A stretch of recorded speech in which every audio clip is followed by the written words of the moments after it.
Very good morning to all, dear students. Today I will discuss important infectious disease, chicken pox. So, viral infections in the community is the most common viral infection with exanthem or without exanthem.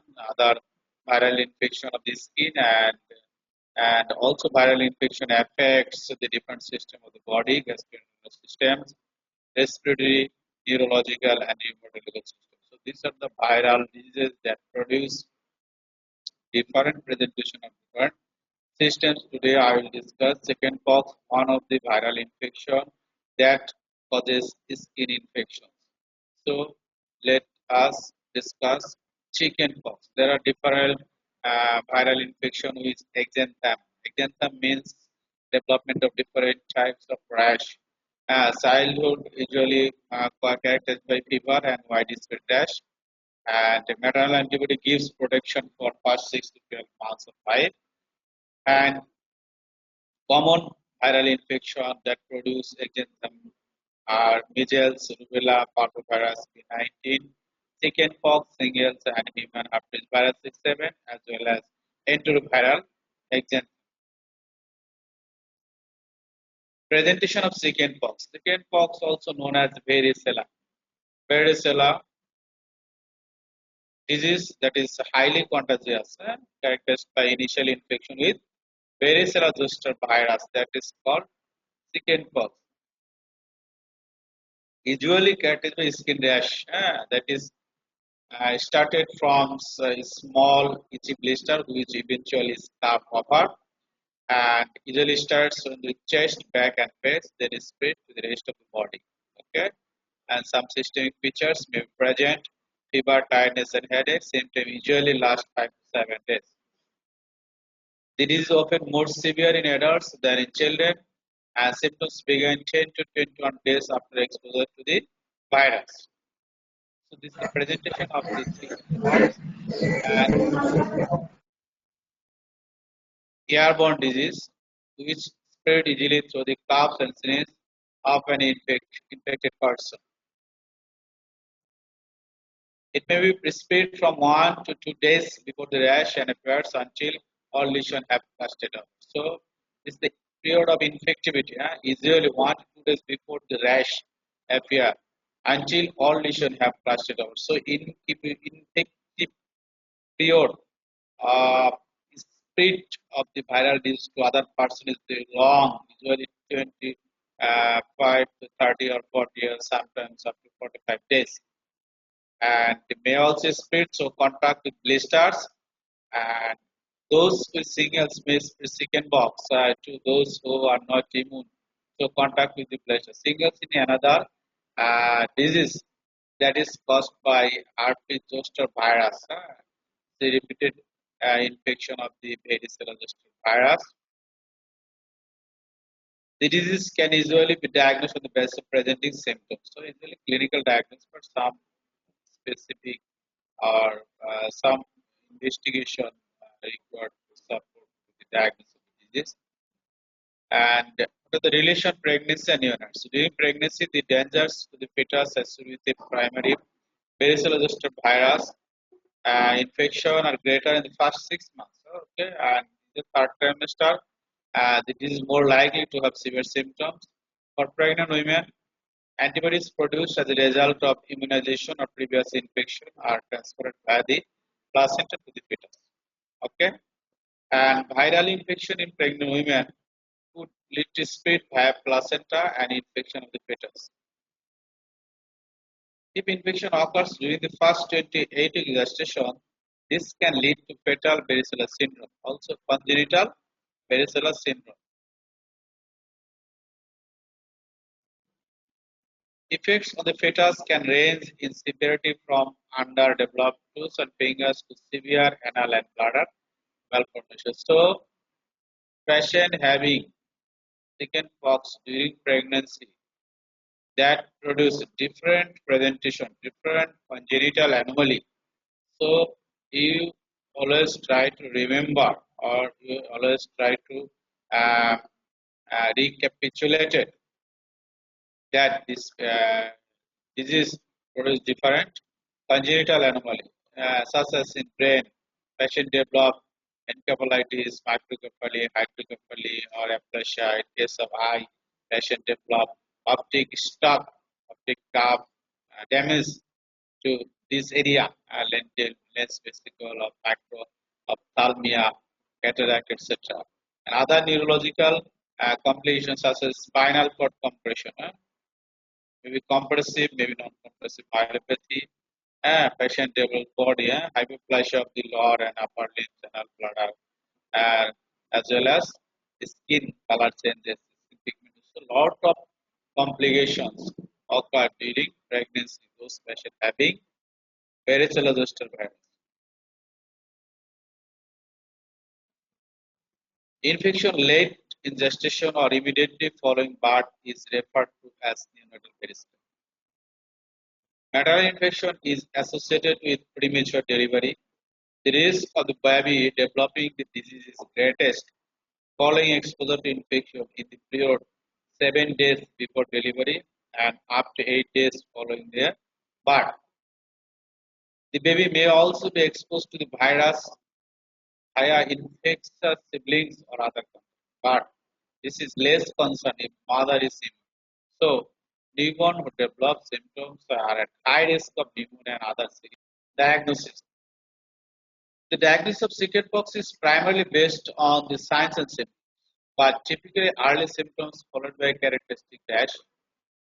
And confirmation of the diagnosis is by examination of the fluid within the vesicles of the rash or by testing blood for evidence of an acute immunologic response. Vesicular fluid can be examined with transient uh, Kazan smear or by testing direct fluorescent antibody. The fluid can also be cultured, whereby attempts are made to grow the virus from a fluid sample. Blood test can be identified response to acute infection, usually IgM, and previous infection or subsequent immunity is IgG. And prenatal diagnosis of fetal varicella infection can be performed using ultrasound. So, a delay of 5 weeks pregnancy following primary maternal infection is advised. A PCR, usually DNA test of the mother's amniotic fluid, can also be performed. So, the risk of spontaneous abortion due to amniotic sepsis procedure is high. So, the risk of babies developing fetal varicella. So, amniocentesis is usually not done, but other investigation usually complete blood count, lymphocyte, or other direct antibody test, or vesicular fluid examination, or culture, or PCR, etc. to reach your diagnosis. And treatment, as in a measure. The spread of chickenpox can be prevented by isolating affected individuals, and contagion is by exposure to respiratory droplets or direct contact with patients within a period lasting from 3 days before the onset of rash and to 4 days after the onset of rash. Okay, and susceptible disinfect notably chlorine, bleach, or sodium hyperchloride. And like all enveloped virus, it is sensitive to desiccation, heat, and detergent as well as vaccine. So treatment usually symptomatic and supportive management and vaccine.